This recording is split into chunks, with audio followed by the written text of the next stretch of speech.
Orders of the day. Motion number 8. Government notice of motion number 8. Mr. Clark. I recognize the Minister for Women's Social and Economic Opportunity has moved government notice of motion number 8. Madam Speaker, that upon receipt of the Standing Committee on Justice Policy,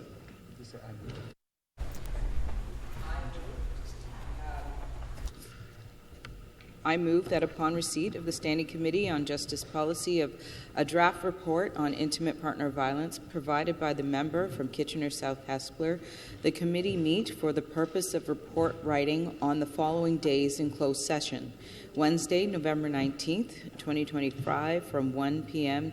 until 4 p.m., and on Thursday, November 20th, 2025, from 1 p.m. until 6 p.m., and on Wednesday, November 26, 2025, from 1 p.m. until 6 p.m., and Thursday, November 27th, 2025, from 1 p.m. until 6 p.m., and that prior to adjourning on the final day of report writing, the Chair shall put the question on the adoption of the report, that the English-only version of the committee's report as agreed by committee at the end of the final day of reporting be presented to the House no later than Wednesday, December 10th, 2025, with the French version to follow as soon as possible.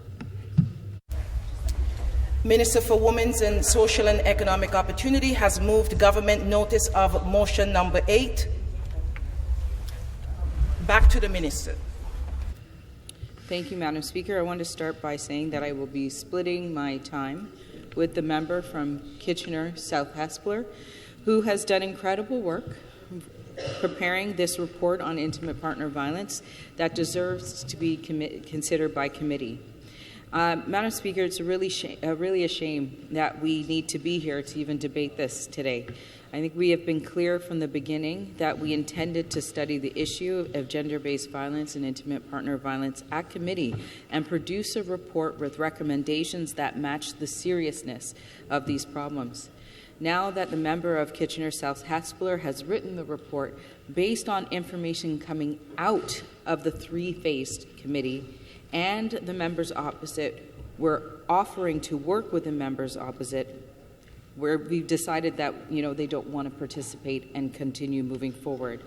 This process is the one that the member from Toronto Centre also agreed to. And Madam Speaker, the women of Ontario don't need delays anymore. We need to take action. November is Women Abuse Prevention Month, and it was established in 2006.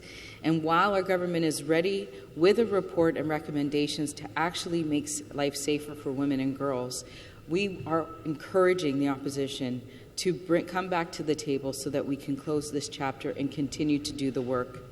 One of the recommendations in the report is for the government to recognize the endemic nature of intimate partner violence, which I am so proud that the whole House unanimously supported today. As a government, we have the responsibility to Ontarians to talk about the issues responsibly and to choose our words with care. Intimate partner violence is extremely serious, which is why it is so important for us to take the time to get this right. Endemic was chosen for the sole reason that it is the most accurate and appropriate way to describe the nature of intimate partner and gender-based violence. Endemic problems are persistent, predictable, and have deep roots in systems and structures. Epidemics, as we all know from COVID, are sudden, unexpected, and marked by significant increases. The truth, Speaker, is that it does not accurately depict the reality of violence against women. And so declaring it an epidemic does not go far enough to acknowledge how deep-rooted and consistently present violence against women is. And now, I've worked in the sector for almost 20 years. I've seen the rise and fall of rates. And this issue is so deep-rooted. It was as serious as it was back in 2006, 4, 5, all those times then as it is now. And so I have to talk about the director of the World Health Organization made that exact point in 2021 when he said, violence against women is causing harm to millions of women and their families. But unlike COVID-19, violence against women cannot be stopped with a vaccine.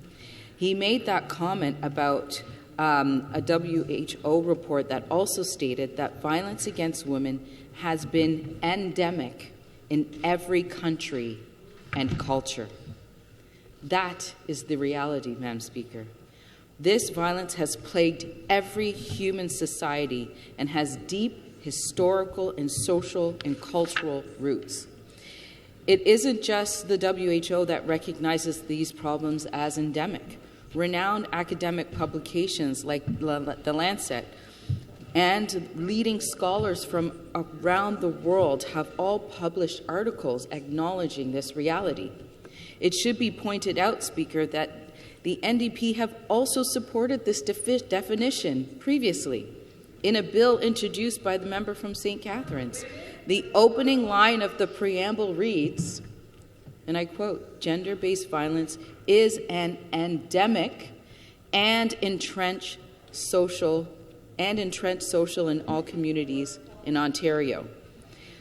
I also have a letter from Charmaine Devine, the Executive Director of Catholic Family Services, who has also been leading the charge in safe centres in Peel. She also says, by naming violence against women endemic, our government has taken an important step acknowledging that this violence is woven into the fabric of our communities, our institutions, and histories, and to that end, we must change the very systems that sustained it. Now, I want to be clear, Madam Speaker, that it has never been our purpose to seek out an argument in the House with the members opposite over these words.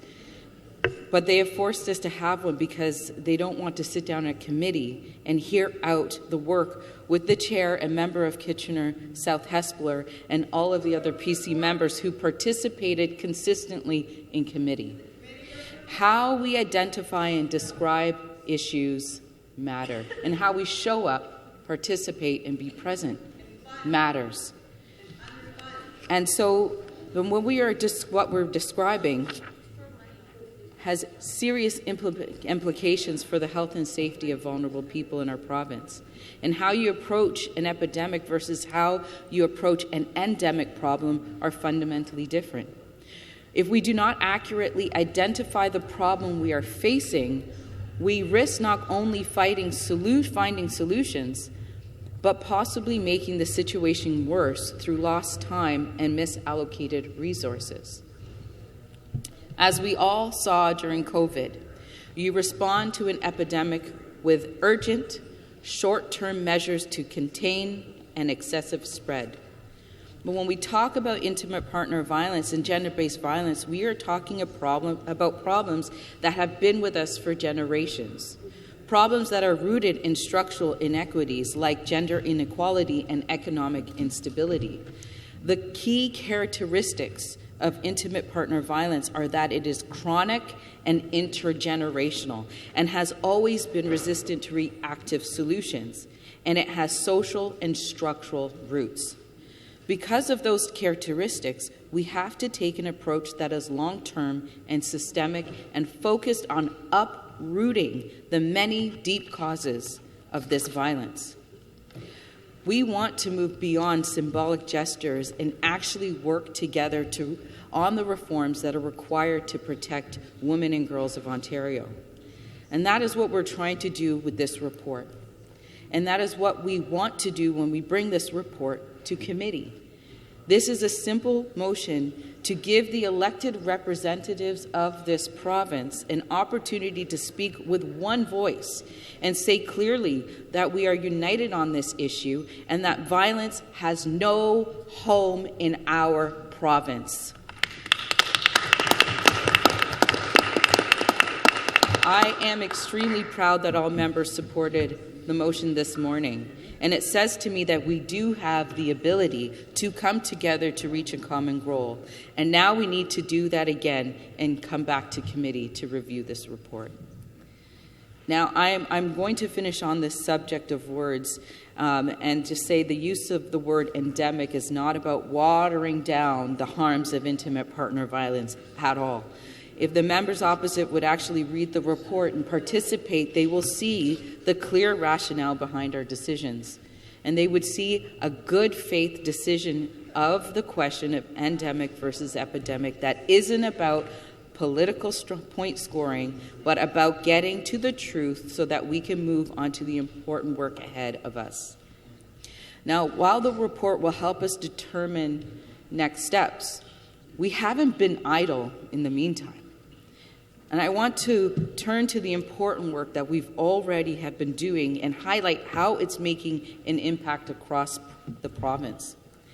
In 2022, we signed an agreement to receive $160 million from the federal government to partner with them on the National Action Plan to End Gender-Based Violence.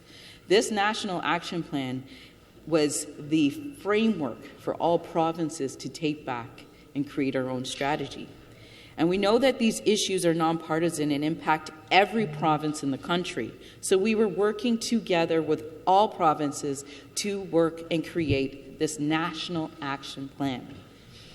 And to be working with the federal government, we are able to advance our shared priorities of prevention, supporting victims and families, building a responsive justice system, implementing Indigenous-led approaches, and expanding important social infrastructure like wraparound supports, culturally appropriate supports.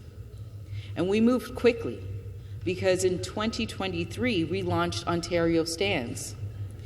And I'm telling you, we moved quickly because in Alberta, they just released their strategy this year. Our action plan to end gender-based violence by standing together against gender-based violence now through decisive actions, prevention, empowerment, and supports. We are making systemic change by connecting services like child protection, policing, healthcare, and justice and education supports so that they work together to identify risks early and support survivors effectively. Our plan has and will always be focused on preventing violence before it starts and supporting survivors to reclaim their lives. Through Ontario Stands, we are investing a historic $1.4 billion in programs to better respond to gender-based violence, build safer communities, and support women's health and economic opportunity. And I know my colleague, the Minister of Children, Community and Social Services, has been a huge champion to make sure that we are putting funds into community to close the gap that we saw over the years. The gap that I experienced when I used to work frontline, when I had large caseloads, helping women flee violence and rebuild their lives. There was serious issues back then with funding gaps under the Liberal government. Serious gaps. And now we're seeing funding flow. And many organizations are saying this is the first time we've seen funding like this come to our services in years, Madam Speaker. In decades, you're right. Last year, we expanded the action plan with an investment of nearly $100 million to fund 85, actually I think it was more than that, 100 innovative community-based projects. These projects were focused specifically on targeting the root causes of violence against women, and they include education and awareness, prevention and early intervention, community planning and service integration, and economic security and financial independence.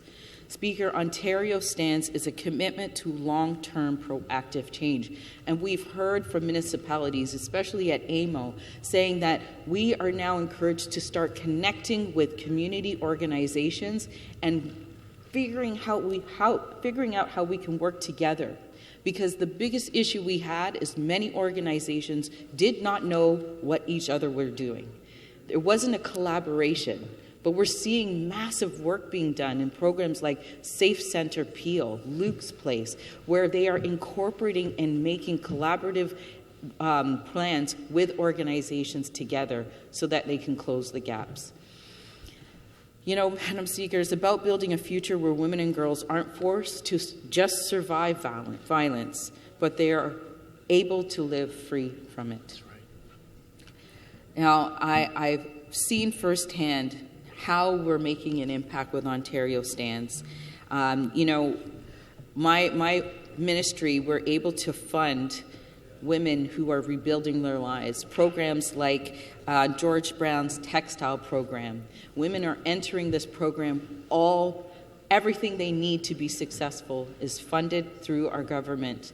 And they are taking this program, and I've been able to meet with some women who have now been able to graduate and gain full-time employment. Because that's how you truly break the cycle of violence, is you ensure that women have financial stability.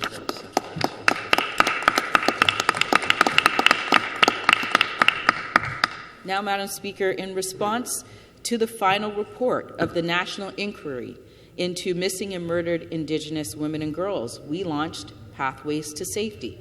That is our strategy for combating unique challenges faced by Indigenous women and girls. The inquiry made it clear that the solutions for those challenges must be led by Indigenous women, which is why our government established the Indigenous Women Advisory Council. This council has helped guide our approach at every step along the way towards making Ontario a safer and freer place to live for Indigenous women and girls. And it is so impactful to sit in those meetings quarterly and listen firsthand to Indigenous women talk about what is happening in their community and help us come up with good plans to flow the important dollars that they need to close the gaps. We've also taken dramatic action to fight the horrific crime of human trafficking, which has enabled and exasperated the abuse of women and girls for far too long. In 2020, we released our anti-human trafficking strategy, backed by an investment of over $300 million. Through that investment, we helped tens of thousands of survivors and children at risk being trafficked. And this year, we've renewed the strategy for another 5 years and boosted our investment to nearly $350 million. That means by 2030, we will have invested over $650 million in trafficking prevention and victim supports, which is the single largest dedicated anti-human trafficking investment in the country.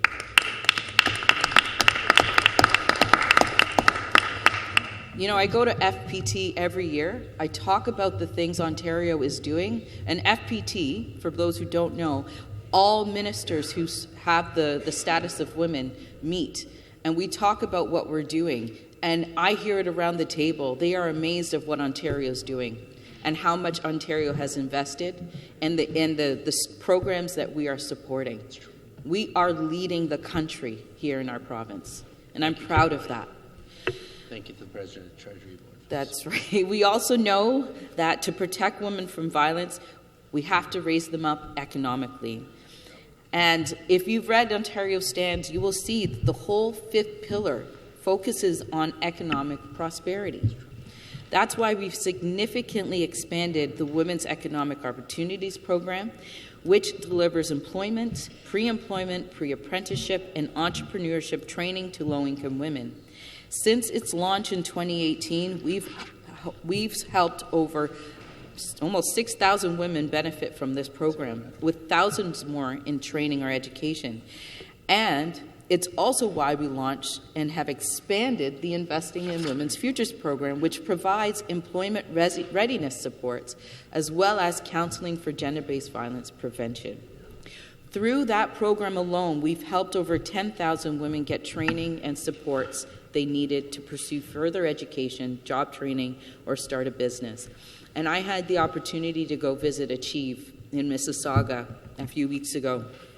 I met with a group of women who were starting the program for the first time. It was their first day. There were tears.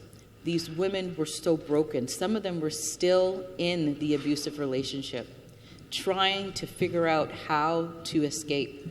But they were there. They had to even lie and say, I'm here for job training in order to get permission to participate in this group. Now, of course, their abuser doesn't know that they are actually getting valuable, in-depth supports to help them rebuild their lives. But these women, when they were able to speak to the women who were at the end of the cohort and at the end of their weeks of participating, they were so empowered. They felt, I can see a way out.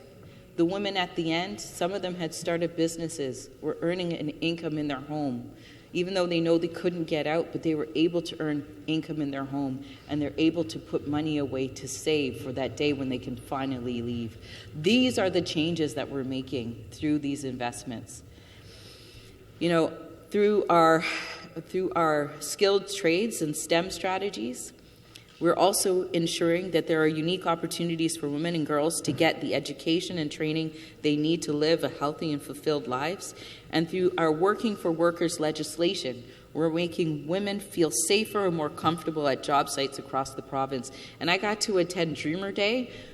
4,000 girls learning about the skilled trades at Dreamer Day from Build a Dream, a great organization in Windsor.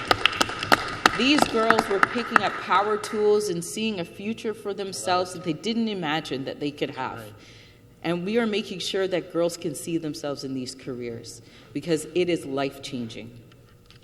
Now, I also want to highlight an investment that we just made this week. On Monday, Minister of MCCSS, Minister Parsa, and we were really, really proud to announce that an investment of $26.7 million to protect survivors of gender-based violence by expanding access to emergency shelters and strengthening the Family Court Support Worker Program. This investment will increase the capacity for more than 65 emergency shelters across the province by supporting over 300 new shelter spaces. 300. We know that this investment will make a real impact in the lives of survivors who are fleeing abuse. And we're proud to have the support of the Ontario Association of Interval and Transition Houses, who said, and I quote, "It is investments like this one that will open doors to safety, well-being, and futures free from violence. When services like shelter spaces and wraparound support services are offered, better outcomes are realized, bringing hope and possibility to those who need it most," end quote. That is moving. To hear shelter support services say that this is going to change lives. And we know that because when a woman needs to escape, they need a bed to go to. And 300 new shelter spaces is going to help 300 new women and families get access to immediate shelter support. Since 2018, our government has never stopped working to raise up the women and girls of Ontario. And we want them to know that they can be anyone, do anything, and that we will always have their backs. And before I turn it over to my colleague, I want to reiterate that this is what this motion and report are all about. This is what we're going to be doing because we all want to empower women and girls. And that starts with being clear-eyed about the dangers and the challenges they face and the steps we need to take to ensure that they can live their lives to the fullest, free from fear. And as the member of Kitchener-Hespeler will tell us about her report, I hope that members opposite will listen and agree to come back to the committee with us to help chart a path forward in Ontario that is free of gender-based violence and intimate partner violence. Because, and I always say this, when women succeed, Ontario succeeds. Thank you, Madam Speaker.